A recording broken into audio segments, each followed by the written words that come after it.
आमे प्रथमे आप्टी को ओपन करवा।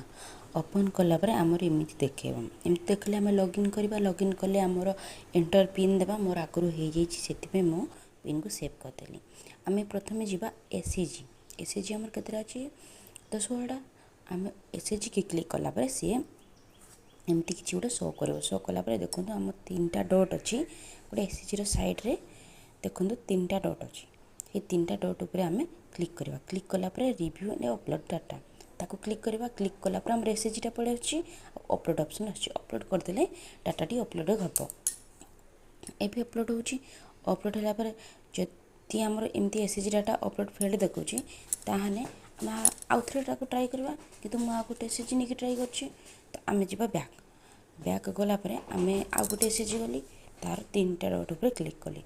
क्लिक कलापर आमर रिव्यू एंड अपलोड डाटा आसूची।